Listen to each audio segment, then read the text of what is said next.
संभालिए स्वयं को। कैसे कैसे संभालूं मैं स्वयं को? पिछली चिता मेरे पौत्र अक्षय कुमार की थी।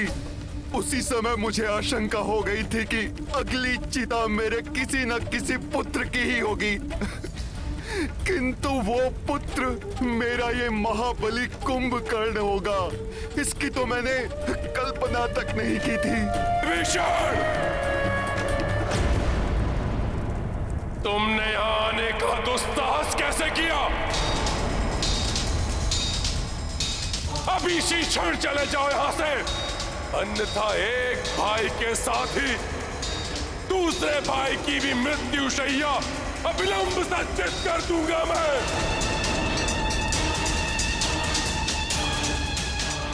जाओ और बताओ मेरे भाई का वध करने वाले उस वनवासी को किसे चित हो जाए वो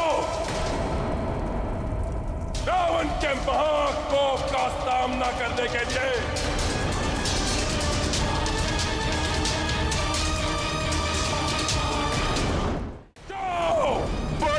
रावण, उस वनवासी ने नहीं किया है मेरे पुत्र का वध। तुमने रावण, तुमने किया है मेरे पुत्र का वध। तुम्हें सबने समझाया था, कहा था सौंप दो सीता को, संधि कर लो राम से, किंतु तुमने किसी की नहीं मानी। सुख की नींद सोया था मेरा पुत्र कुंभकर्ण, तुमने असमय जगाकर उसे काल के मुख में डाल दिया रावण। तुम्हारे पापों का दंड भोगा है इसने। तुम्हारी मां मूर्छित पड़ी है, अपने पुत्र के अंतिम दर्शन तक नहीं कर पाई वो। रावण, एक पुत्र के लिए निकलने वाले अश्रु कहीं दूसरे पुत्र के लिए हाय न बन जाए।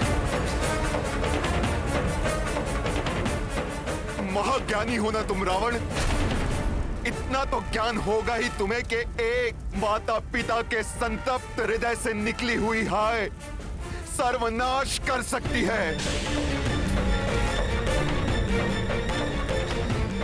सर्वनाश होगा, उन नर और उन वानरों का सर्वनाश होगा। अब तो ये मिथ्या दंभ छोड़ दो रावण, अभी भी समय है, रोक लो ये विनाश।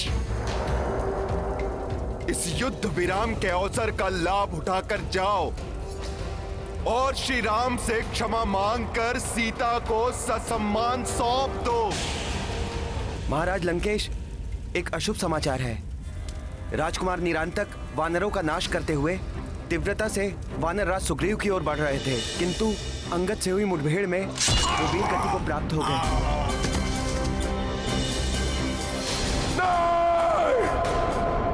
और महाराज, उस महाबली वानर हनुमान ने राजकुमार देवांतक का वध कर दिया।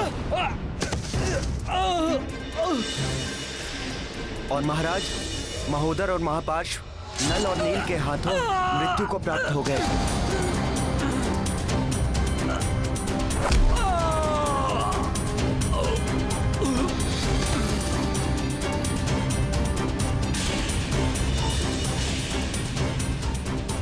दुष्टता की सभी सीमाएं लांघ चुके हो तुम रावण। अन्याय, अधर्म, अनीति तो जैसे तुम्हारे स्वभाव ही बन चुके हैं। अन्याय, अनीति, अधर्म, इन सब का युद्ध में कोई अर्थ नहीं। विजय ही एकमात्र धर्म है युद्ध का। बस रावण, बस। और कितनी बलियां चाहिए तुम्हारे इस दंभ को टूटने के लिए?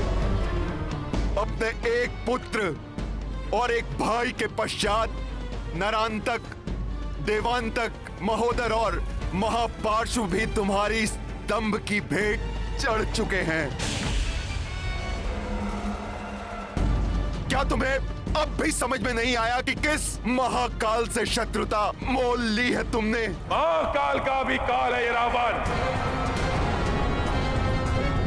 अब तो स्वयं ब्रह्मदेव भी उतर आए तो नहीं समझा सकते इस रावण को मैं अपने महाबली भाई के वध का प्रतिशोध लूंगा। अब मेरे परिजन, मेरे सभी योद्धा या तो रणभूमि में लड़कर मरेंगे या विजय श्री प्राप्त करके मेरे प्रतिशोध को पूर्ण करेंगे। श्री, ये दीपक मेरी जीवन ज्योति के रूप में प्रज्वलित है और आपका इस दीपक के निकट आने का अर्थ मैं भली भांति समझ सकता हूं। मुझे रणभूमि में जाना होगा। अब तुम वहां जाकर क्या युद्ध करोगे मेघनाथ? रहने दो। क्यों पिताश्री? क्या आपको मेरी शक्ति पर तनिक भी विश्वास नहीं रहा? असफल। प्रत्येक बार असफल ही हुए हो तुम। अपनी शक्तियां तक खो दी तुमने। अशोक वाटिका में उस तुच्छ वानर पर चलाकर ब्रह्मपाश खो दिया। उस नर और उसके अनुज पर चलाकर नागास्त्र समाप्त कर दिया। अब जितनी भी मायावी शक्तियां शेष बची हैं तुम्हारे पास, उससे क्या सामना कर पाओगे उन नर और वानरों का? मुझे कदापि हतोत्साहित न समझे पिताश्री। आपके ही भांति प्रतिशोध की अग्नि मेरे हृदय में भी धधक रही है और आपका विश्वास पाने हेतु आपके समक्ष प्रस्तुत है ये मेघनाथ, कुछ भी करने के लिए। कुछ भी?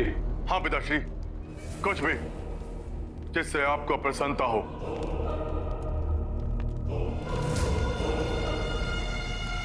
ब्रह्मास्त्र है तुम्हारे पास, उसका प्रयोग करो।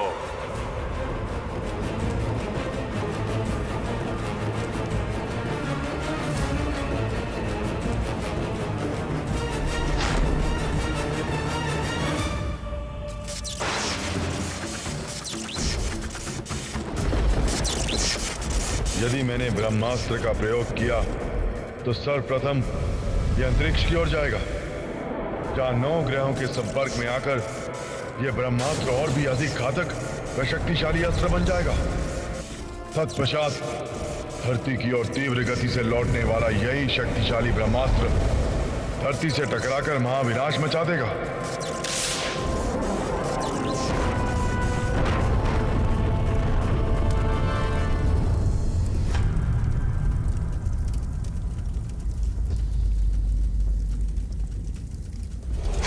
किंतु पिताश्री, ब्रह्मास्त्र तो किंतु परंतु का समय नहीं है अब।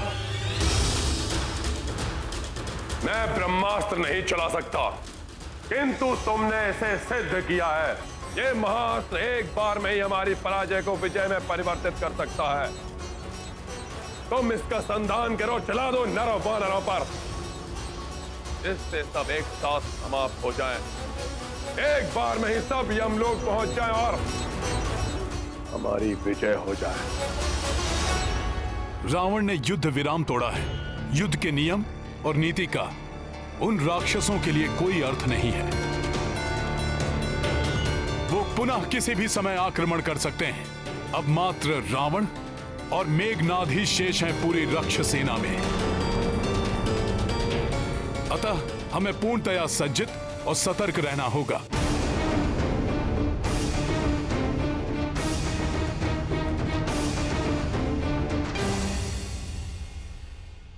स्वार्थ और अहंकार व्यक्ति के सत्य को पहचानने की शक्ति क्षीण कर देता है।